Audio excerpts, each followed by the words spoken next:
Glória a Deus. Eu cumprimento a amada igreja com a paz do Senhor Jesus. Amém? Amém. Abra sua Bíblia juntamente comigo, por gentileza, no livro de Atos, capítulo de número 3, versículo de número 16.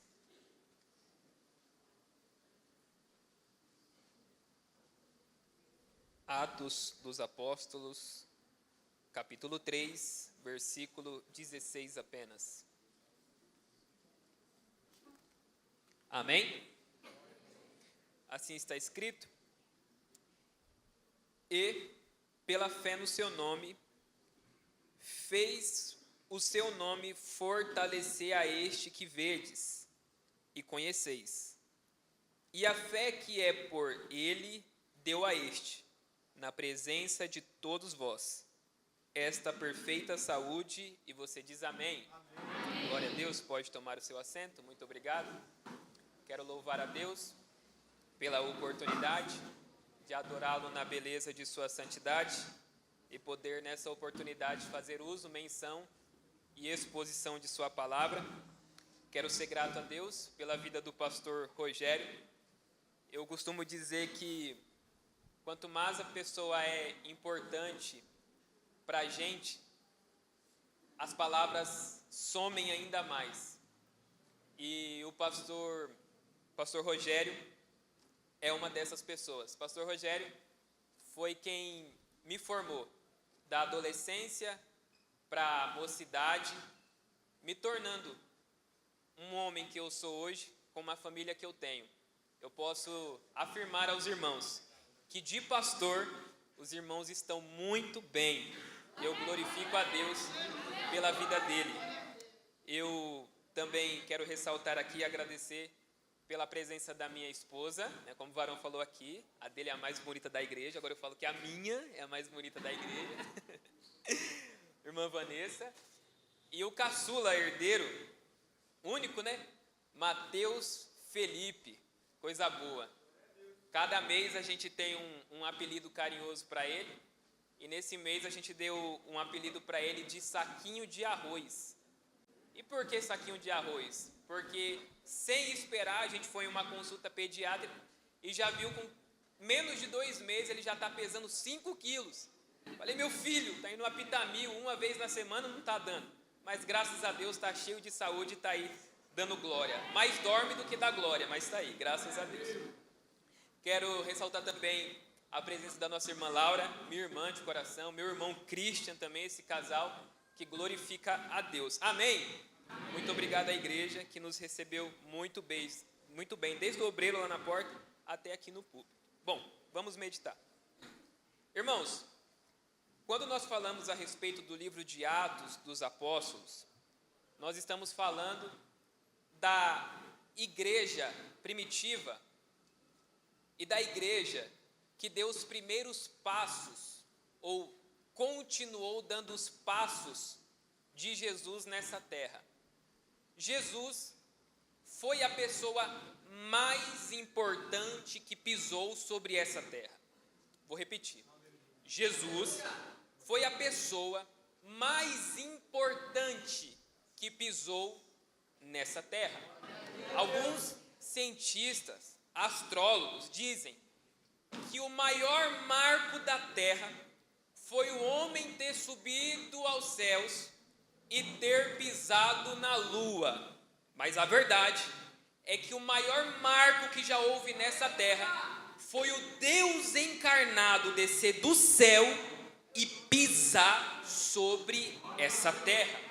João, capítulo de número 1, é revelado a divindade de Jesus. João, capítulo de número 2, Jesus é reconhecido, ele tem uma autoridade reconhecida após fazer um milagre. João, capítulo de número 3, ele é reconhecido por um mestre, Nicodemos, e prega.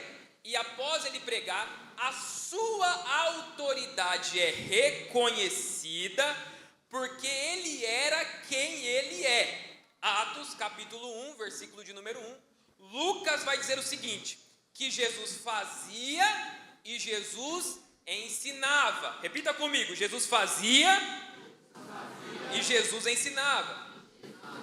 Ou seja, tudo que Jesus ensinava é porque antes ele fazia, e por isso nele havia autoridade. Todo aquele que pensa ter autoridade precisa antes fazer do que antes falar. Se a gente fala, mas a gente não faz aquilo que a gente fala, a gente não tem autoridade, a gente é hipócrita. Mas quando nós falamos aquilo que fazemos, a autoridade em nossa mão, a mesma autoridade que ele derramou sobre os discípulos. Para quê? Para estender a mão e demônio bater em retirada. Para estender a mão e enfermidade bater em retirada. Tem autoridade na palma da sua mão? Tem autoridade?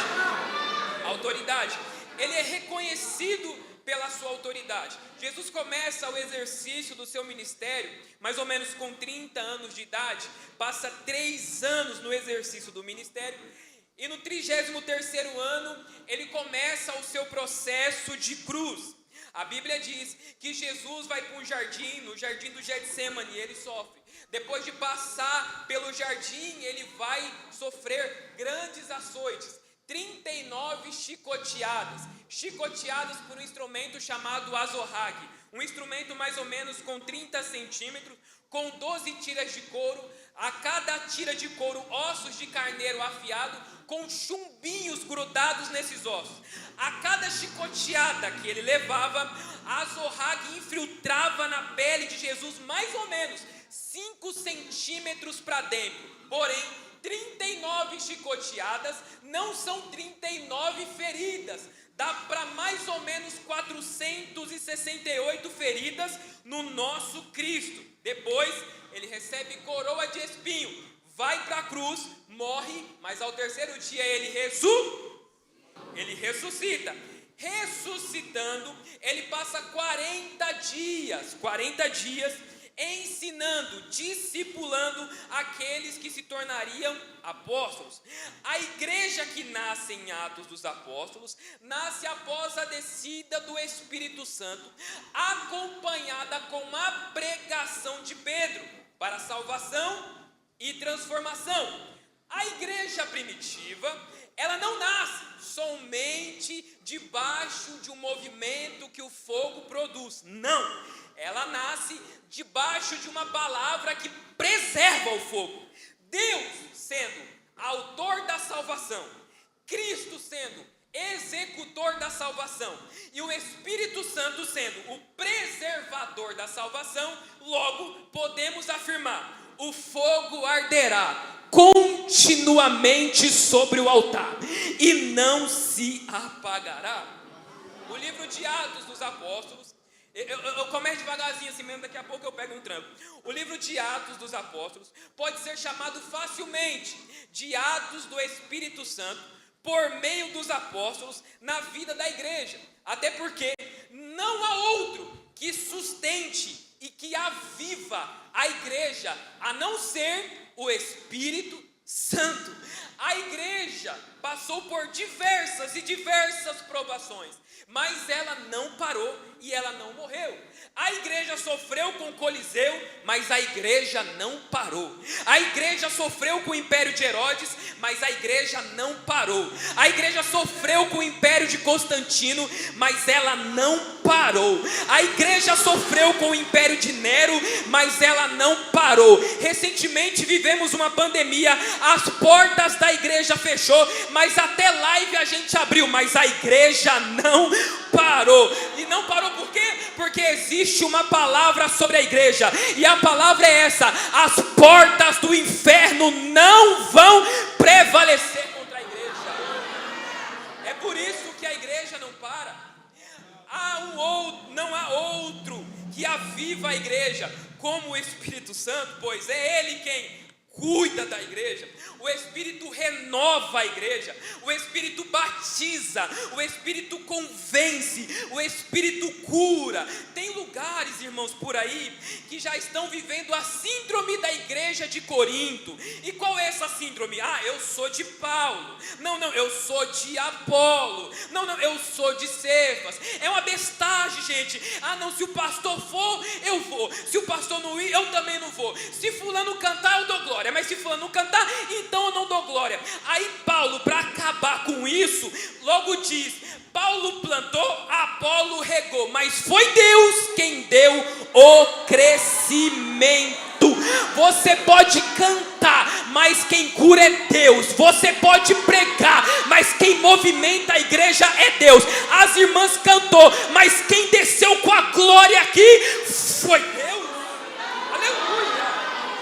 A igreja não depende de homem, até porque se ela dependesse de homem, ela já estaria corrompida, mas ela é exclusivamente dependente do Espírito Santo, e por isso ela é protegida. Idealizações satânicas não entraram aqui por causa do Espírito Santo. Ideologia de gênero não entrou aqui por causa do Espírito Santo. Mundanismo ainda não habitou aqui por conta do Espírito Santo de Deus. Este Espírito que ora, habita na igreja, protege a igreja, fortalece a igreja, é o tal Espírito que era desejado desde o Antigo Testamento. Há quem diga, o Espírito estava na criação. A Bíblia diz que ele pairava sobre a terra, e eu gosto muito disso, por quê?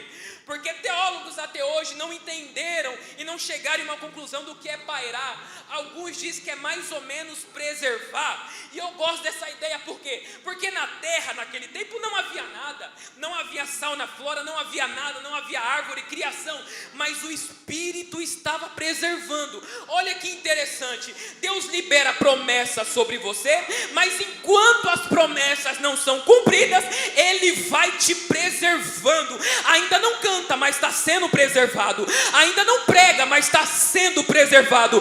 A igreja vem do glória e o Espírito Santo vai preservando. A igreja vai vencendo e o Espírito vai preservando a igreja. Números, capítulo de número 11, o Espírito Santo passa a ser desejado. E por quê? Porque em Números 11 há um dilema, quase uma discussão entre Moisés e Deus. Moisés está lidando com um povo muito difícil. A Bíblia diz que é um povo de dura serviço, um povo que reclama demais. E reclama muito, irmão. Pensa nisso aqui. Deus acaba de abrir o mar para eles passar. Depois de 3 dias, o povo está murmurando. Deus acaba de descer o maná. No outro dia, o povo está murmurando. O povo é chato, o povo é difícil. Moisés, já cansado desse povo, olha para Deus e fala: Deus, se o Senhor se acha muito bem me tratar assim, faz o seguinte, então me mata. Deus fala: Moisés, eu não vou responder a sua oração. E eu gosto disso aqui, sabe por quê? Porque ai de nós se Deus respondesse toda a oração que a gente fizesse. Ai de nós, Deus não responde a oração de Moisés. Deus olha para Moisés e fala: Moisés, eu vou ignorar o seu pedido aqui para mim não te fulminar agora, e reúna 70. Moisés, mas eu estou querendo parar. Moisés, reúna 70. Jesus, mas eu estou falando aqui que eu estou querendo morrer porque eu não aguento mais. Reúna 70. A Bíblia diz que ele reúne 70. Aí Deus fala assim: do Espírito que está sobre você, eu derramarei sobre 70. Moisés está querendo desistir, mas tem unção para mais 70. Eu vim trazer uma palavra para aqueles que estão querendo desistir, para aqueles que entraram aqui e falaram: hoje é o meu último culto. Eu vim trazer uma palavra para aqueles que entraram aqui e falaram: de 2025 talvez eu não passo. Deus está dizendo: ainda tem unção aí, ainda tem unção aí. Eu ainda vou te usar ainda mais. Eu ainda vou te usar como ferramenta na minha mão. Não adianta tu querer desistir, porque Deus não vai acatar o seu pedido. Hoje Ele está te dizendo: ainda tem unção para mais 70 dentro de você. Deus derrama unção sobre os 70.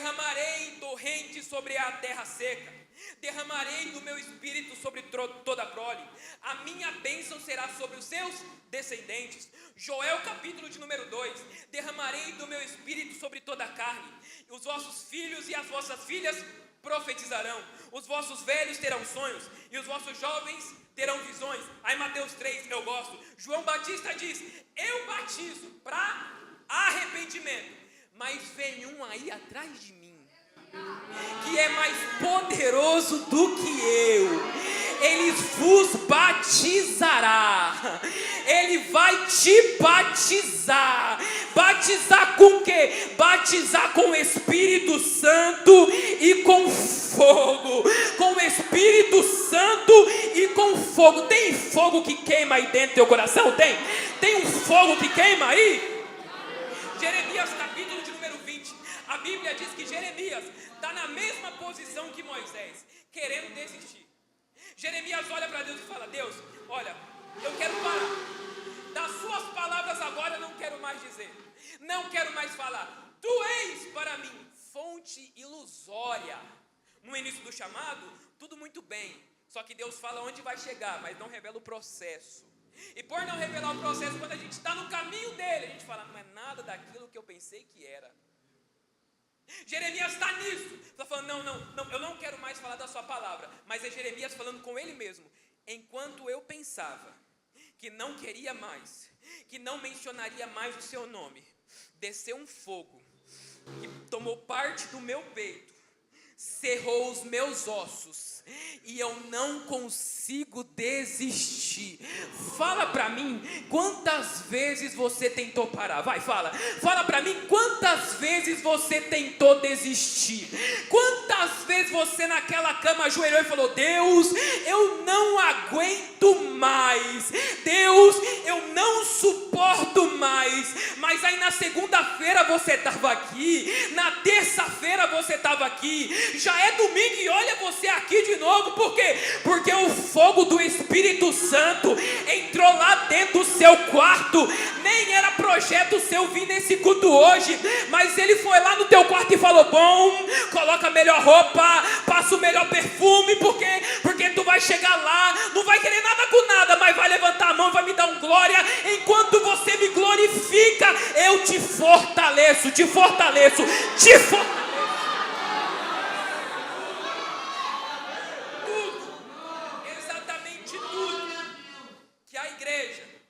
Está vivendo no capítulo 3, de cura, pregação, comunhão, faz parte automaticamente do capítulo de número 1. A Bíblia diz no versículo de número 1, espero que a sua Bíblia esteja aberta, versículo de número 1, capítulo de número 1.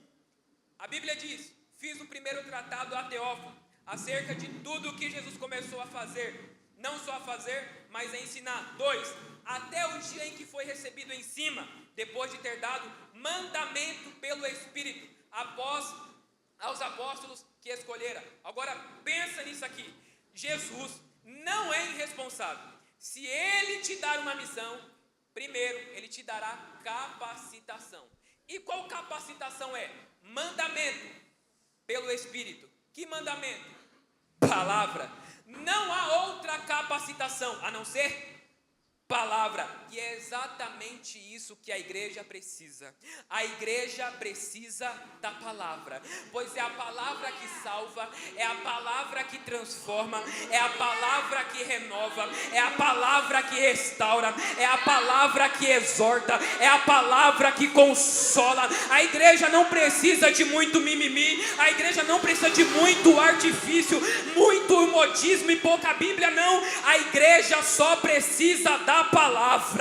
Eu vou repetir, a igreja só precisa da palavra. A igreja não precisa de inovação desse mundo, a igreja precisa da palavra daquele que é eterno. O mundo se alegra com as drogas, com a cocaína, com a narguile, mas a igreja se alegra com a palavra. O mundo se satisfaz com as prostituições, mas a igreja se alegra com a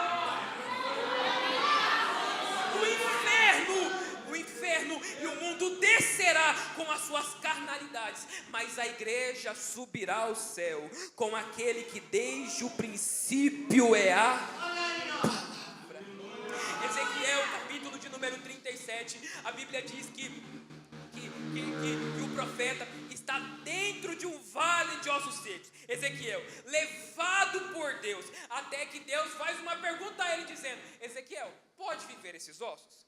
Ezequiel, tão vazio de esperança, fala: Senhor, tu sabes. Aí Deus fala: então profetiza.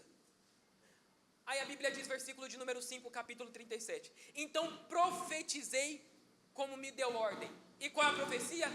Ossos secos, ouve a palavra minha. Não, a palavra do Senhor. Existe um tal de determinismo hoje, que se você determina, vai acontecer. Mentira, falácia, heresia. A nossa palavra não tem poder. Profetiza a palavra dele que acontece. Chega na sua casa hoje profetizando a cura, mediante a palavra dele que vai acontecer. Hoje eu quero te encorajar a entrar dentro da sua casa, profetizando o Salmo de número 23. O Salmo de número 23. O Senhor é o meu pastor e nada me faltará. Hoje eu quero te desafiar a entrar na sua casa profetizando o Salmo de número 91. Aquele que habita no esconderijo do Altíssimo, a sombra do Onipotente descansará. Direi eu do meu Senhor, Ele é meu Deus, o meu refúgio, fortaleza, e só nele, só nele, só nele, só nele, só nele. Cadê a igreja? Só nele a igreja profetiza a palavra dele. Profetiza a palavra dele. A Bíblia diz que um dia um servo de um centurião chega até Jesus e fala: Jesus, bora na minha casa? Jesus fala: bora, vamos lá na sua casa. Eles estão a caminho da casa do servo centurião, até que chega o outro servo e fala: Jesus, não precisa ir lá em casa não. Seguinte, a gente não é digno de te receber dentro do nosso lar, Jesus. O Senhor é muito importante. Ah, é? E como é que eu vou curar? Faz o seguinte, libera só uma.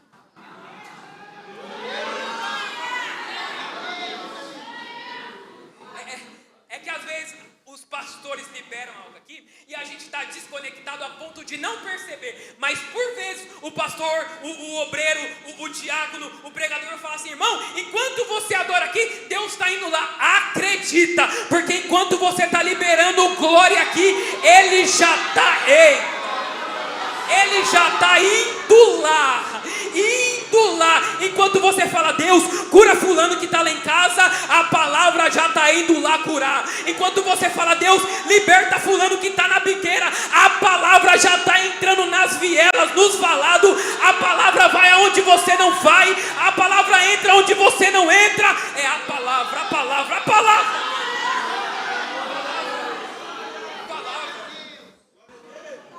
Jesus dá a instrução mediante a palavra, pelo Espírito, versículo de número 3, aos quais também, depois de ter padecido, se apresentou vivo.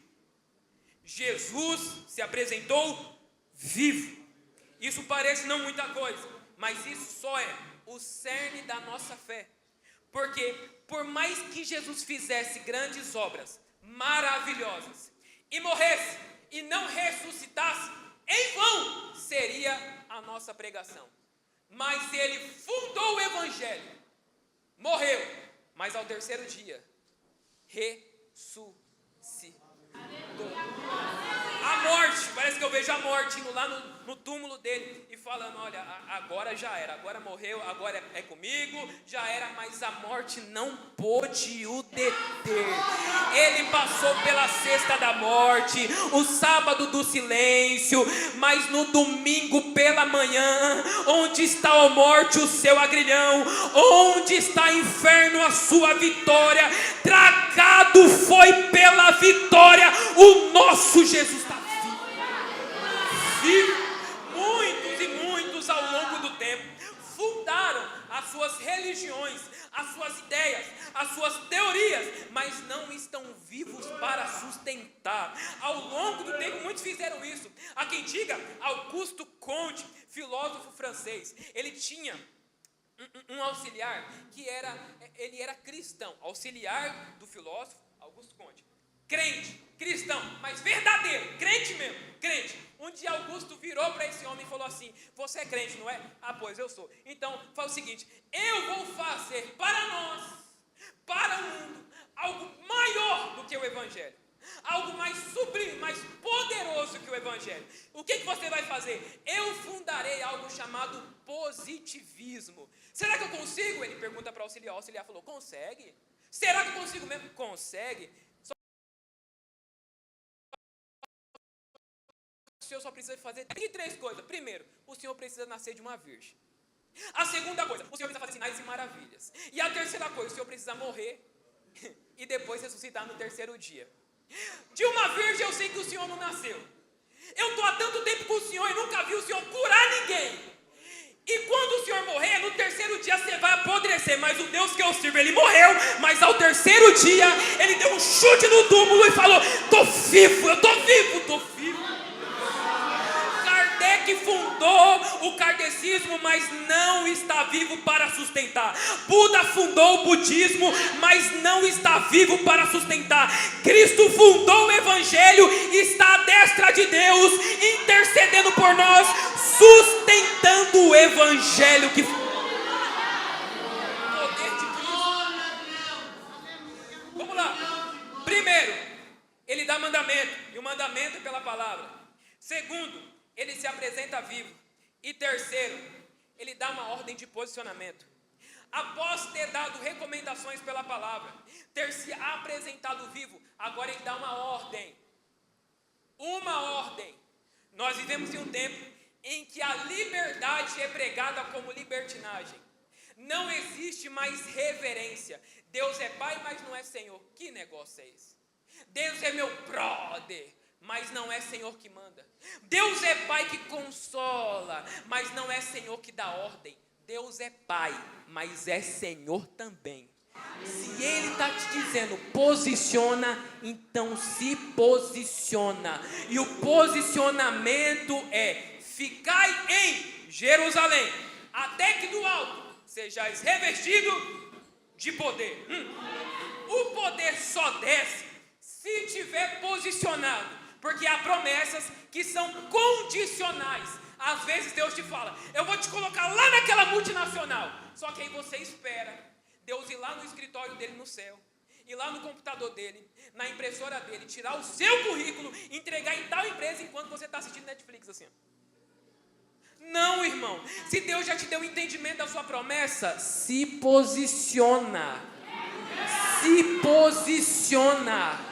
Deus está dizendo nessa casa para alguns: se posiciona. Eu tenho promessa para você, e uma igreja posicionada está preparada para receber promessa e poder. Promessa e poder. Tu já viu o poder descendo aqui hoje, não já? E você está aí e ainda não sentiu nada, e Deus está dizendo: é falta de posicionamento, porque quando você se posicionar, tu vai voar junto com a igreja. Se posiciona, que ele tem para te entregar promessa e poder. Promessa e poder, promessa e poder.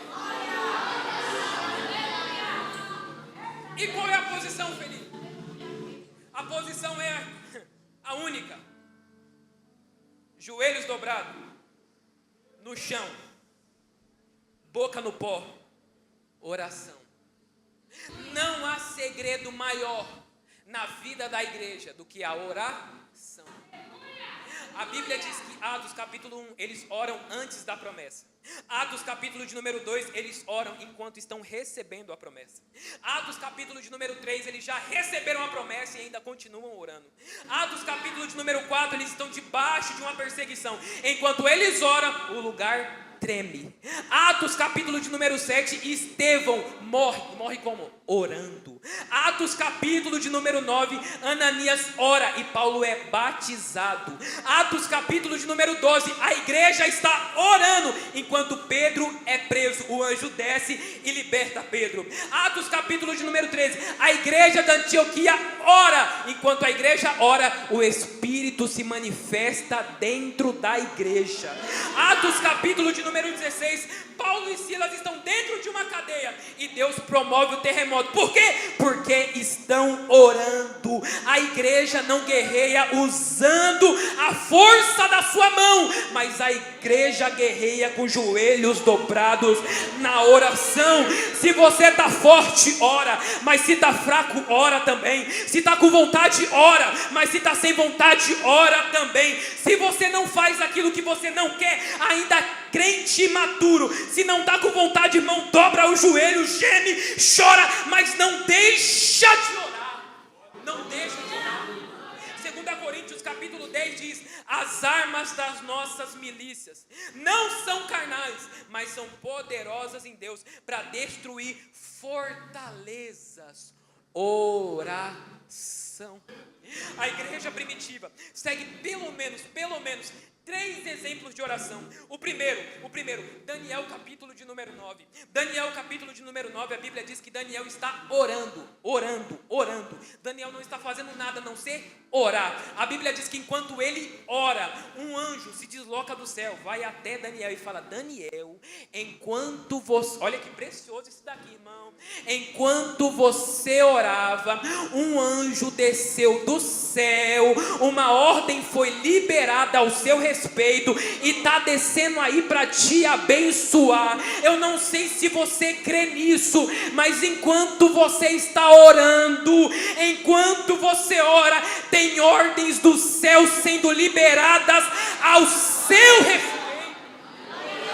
Lucas capítulo de número 22, Jesus entra no Getsemane, e ao entrar no Getsemane, Marcos escreve: Jesus entrou triste no Getsemane. Aí Mateus vai escrever o seguinte: Jesus entrou angustiado no Getsemane. Lucas, que é o mais detalhista, escreve: ele entrou chateado sim, ele entrou angustiado assim, mas quando ele orou, um anjo desceu do céu e o fortalecia enquanto ele orava.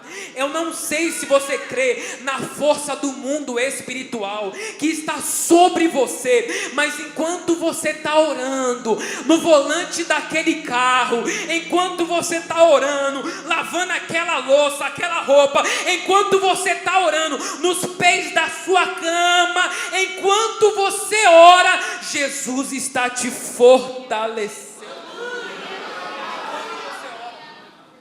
Último argumento.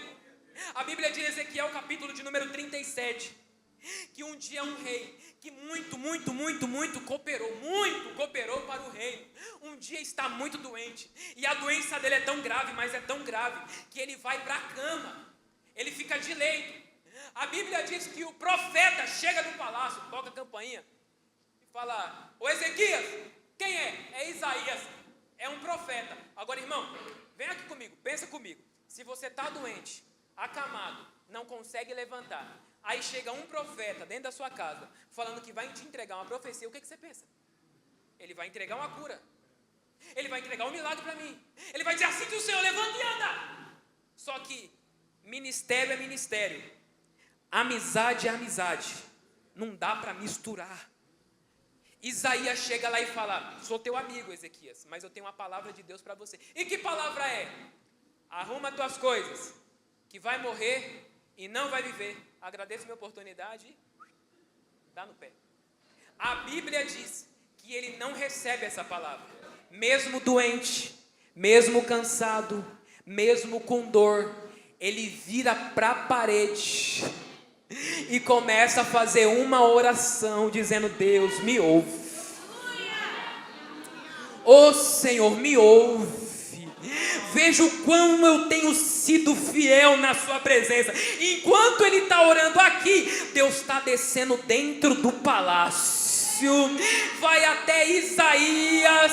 E eu gosto disso, porque enquanto Deus está no palácio tratando com alguém, tem alguém no quarto orando, porque por vezes, você está lá no seu quarto falando, Deus, salva o meu marido, e o seu marido lá na sala, mas a oração foi feita no quarto, mas o resultado dela vai ser no total. Ele está orando aqui, e Deus está indo lá no palácio dizendo, volta no rei Ezequias e fala para ele que eu ouvi a oração dele e eu estou dando vida para ele. Você só está de pé por conta da oração. A coluna da sua casa não é a coluna de cimento, não, irmão. Não se engane. A coluna da sua casa é os seus joelhos dobrados em oração, porque aonde tem oração tem vida. Vida. A Bíblia diz, já estou partindo para o final, que Atos capítulo de número 3, eles oravam em Atos 1, oravam enquanto recebiam a promessa em Atos 2, em Atos 3, eles estão vivendo o resultado da promessa, só que eles não param, eles continuam orando. Só que olha que lindo, irmão, isso aqui, que precioso isso aqui, ó. Olha que chique isso aqui. Olha, preste bem atenção para você ouvir bem, para você depois não sair do culto e falar, não, Deus não falou comigo. Ele vai falar agora. Ó, tá Pedro e tá João subindo juntos para a hora da oração. Subindo. Você acha que é fácil lidar com o irmão que está do seu lado? Por vezes não. Você acha que todo mundo ama todo mundo às 24 horas do dia? Mas por que está todo mundo aqui? Alguém canta, alguém dá glória, levanta, dá pule. Espírito Santo. Agora presta atenção. Eles oraram em Atos 1. Atos 2 foram cheios do Espírito Santo. E agora Atos 3 estão subindo juntos para a hora da oração. Por quê? Porque estão cheios. E aí, por vezes, você vai ouvir algumas coisas. Pedro, personalidade de Pedro. Não, primeiro, personalidade de João. Vamos passar o pano primeiro. Personalidade de João. Aquele irmão carismático. Aquele irmão bonzinho. Sabe aquele irmão fofinho? Você fala, Pai do Senhor, irmão. Ele te pega assim, te joga pra cima, te dá um abraço, te dá um beijo. Fala, Pai do Senhor, mano. Você chega triste, você sai até alegre do culto. Esse é João. Filhinhos, não pequeis, mas se pecais, tem um advogado que é justo. Esse é João. Pedro, totalmente ao contrário. Na primeira oportunidade que ele teve de proteger a Cristo, ele pegou a espada, ainda é ruim de mira, foi acertar na cabeça e acertou na orelha. Pedro um dia olhou para Jesus e falou, Jesus, o Senhor te repreenda. Pedro, só que eles estão subindo juntos, totalmente diferente, mas estão subindo juntos. Aí de vez em quando, você vai olhar para alguém assim, e alguém vai comentar com você, assim, sabe fulano? Ali ó, fulano da orquestra, não me desce. Sabe fulano das irmãs, ali ó, não me desce. Aí Deus marcou esse encontro aqui pra gente, só pra te dizer, não tá descendo? Bebe água. Porque se não descer aí, quando ele voltar, quem não sobe é você.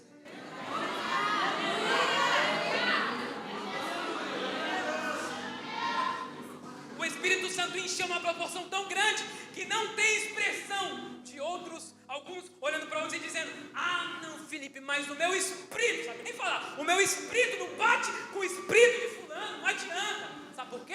Porque você está cheio do seu espírito. Porque quando você estiver cheio do Espírito de Deus, aonde tem o Espírito de Deus tem comunhão, aonde tem o Espírito de Deus tem renovo, aonde tem o Espírito de Deus tem transformação, aonde tem o Espírito de Deus tem parceria. Eu posso olhar para o irmão e dizer, a paz do Senhor, meu irmão. Aonde tem o Espírito de Deus não tem rivalidade. Aqui tem o Espírito de Deus. Se tiver o Espírito de Deus, levanta essa mão.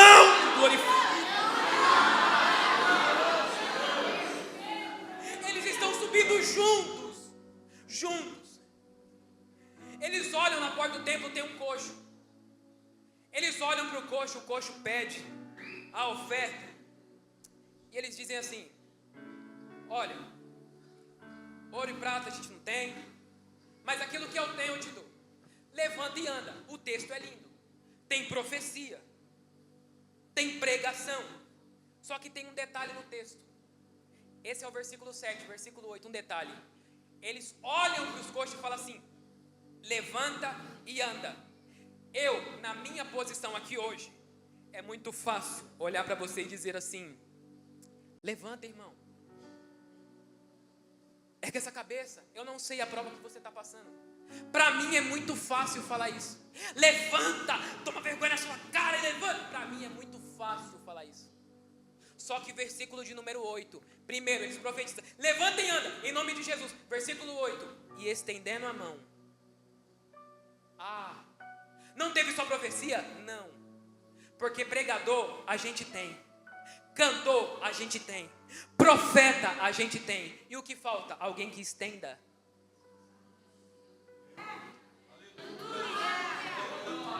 Deus vai levantar uma igreja disposta a estender a mão. Porque gritar aqui em cima é muito fácil.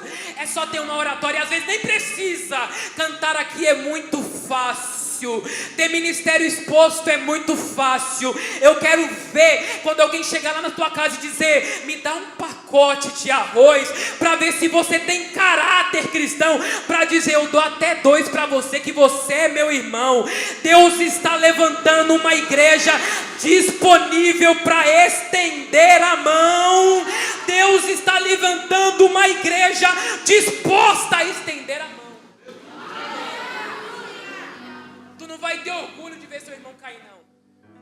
Tu não vai ter orgulho de ver o teu irmão pecando, não. Você vai dizer assim: estende aqui a minha mão, pega na minha mão. Hoje você sai daqui levantado ou levantado. Você sai daqui de pé ou de pé. Caído você não fica. Por quê? Porque eu recebi uma palavra naquele domingo. Jesus me renovou e me ensinou a estender a mão. Estou partindo para o final. Eles estendem a mão, o coxo levanta. A Bíblia diz que quando o coxo levanta, ele entra no templo. E ele começa a louvar, glorificar a Deus, começa a saltar. Que coisa linda, solta, louvando, louvando, louvando, louvando, louvando. Aí o povo está de olho no coxo e está falando: que coisa linda, glória a Deus, olha, Deus curou, na presença de todo mundo ali. Só que, enquanto alguns estão olhando para o coxo e vendo aquilo que Deus fez, outros pegam a visão e olham para Pedro e João e falam: não, peraí, esse cara aqui é bom, hein? Eles não se atêm à visão do povo para falar da bênção, para falar do milagre. Pedro vê uma oportunidade para falar de Cristo. Eles não olham para o coxo em pé saltando e falam: e o Pix? Nada ainda? Eles não olham para o coxo e falam: se quiser passar o cartão, a gente ora por você também. Não, eles não valorizam a bênção, o milagre somente. Eles pegam Cristo. E qual é a pregação deles? Aí eu amo, e eu encerro agora. O nome de Jesus curou. Isso aqui não foi pela nossa santidade, não foi pela nossa oração, não foi pela nossa dedicação, não. Foi o poder do nome de Jesus que curou. Foi o nome de Jesus que levantou. Eu aprendi com a minha mãe, aprendi isso com minha mãe. Minha mãe falou: Felipe, bem pequenininho, não cresci muito, mas menor ainda. Quando você estiver doente, você não corre pro dipirona primeiro, não. Você não corre pro hospital primeiro, não. Primeiro você olha para si e diga: a enfermidade está repreendida no nome de Jesus. Nome de Jesus. No nome dele as correntes se quebram. No nome dele os coxos se levantam. No nome dele os demônios correm. No nome dele o inferno treme. Eu vim te encorajar a clamar o nome de Jesus. Aclamar o nome de Jesus. Para de depender de nome de governador. Para de depender de nome de prefeito. Para de depender de nome de presidente. Aprenda a depender do nome santo Jesus, em nome de... Versículo 16. Foi o nome que fez isso. E pelo nome fortaleceu as pernas. E pelo nome Deus deu a perfeita saúde na presença de vocês. Eu estava com uma dúvida, irmãos, dessa palavra, porque ela não chacoalha tanto. Mas vendo o contexto do culto, e o pastor falando sobre cura, eu falei, não, é isso aqui mesmo. E eu não vim dar um pontapé inicial daquilo que vocês já estão vivendo. Porque o pastor contou aqui que o joelho ontem foi curado. Na presença de quem? Todos. Eu profetizo. Levanta a mão bem alto, as duas se você puder. Que vai ter câncer sendo vomitado aqui nessa igreja. Na presença de todos. Eu profetizo que ansiedades cairão por terra na presença de todos. Eu profetizo que aquele teu marido que você deixou em casa, que por às vezes está até no bar, eu profetizo que ele vai entrar aqui, ajoelhar aqui na frente, aceitar a Jesus Cristo na presença de todos. Eu profetizo que depressão cairá por terra. Eu profetizo que essa igreja vai crescer, vai avançar, e o nome de Jesus será glorificado na presença de todos. Na presença de todos. Deus não ocultará aos olhos de ninguém. De ninguém. Você pode faltar no domingo, mas a notícia vai chegar lá na sua casa. Ah, você não viu o que Deus fez no culto. A gente estava lá adorando a Deus. Daqui a pouco o paraplégico levantou da cadeira de roda e saiu no meio da igreja. Felipe, mas a gente não vê muitas coisas desse tipo nesses tempos. Mas é pela palavra que eu estou profetizando. É na presença de vocês que Deus vai curar. É na presença de vocês que Deus vai salvar. É na presença de vocês que Deus vai batizar. É na presença de vocês que Deus vai renovar. É na presença de vocês que Jesus vai fazer. Quem acredita nessa palavra, levanta a mão e glorifica Jesus. Eu já terminei. Coloque a mão no seu coração, curve a sua cabeça. Eu oro e já entrego o microfone. Maravilhoso Jesus e eterno Pai, sua palavra mais uma vez foi pregada da forma que ela é. A sua igreja está disponível, Senhor Deus, para viver milagres, sinais, maravilhas. A sua igreja está disponível para ver o seu poder atuando aqui dentro, Pai. E não ficará aqui dentro.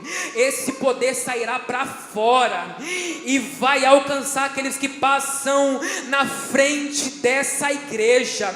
Vai ter gente que vai chegar aqui, Jesus, e vai dizer que ao passar na frente dessa igreja sentiu algo que nunca sentiu na vida, porque o poder que o Senhor está derramando hoje aqui nesse lugar fluirá nas casas, fluirá nos valados, fluirá nas vielas, fluirá nas bocas, fluirá. O poder do nome de Jesus já está habitando e não deixará de habitar. Satanás pode ter mentido para crente aqui, dizendo que o Senhor não habita mais aqui, mas é mentira de Satanás. Nós provamos e nós estamos vendo e veremos aquilo que o Senhor vai fazer nessa casa, em nome de Jesus, em nome de Jesus, em nome de Jesus. Eu agradeço a minha oportunidade.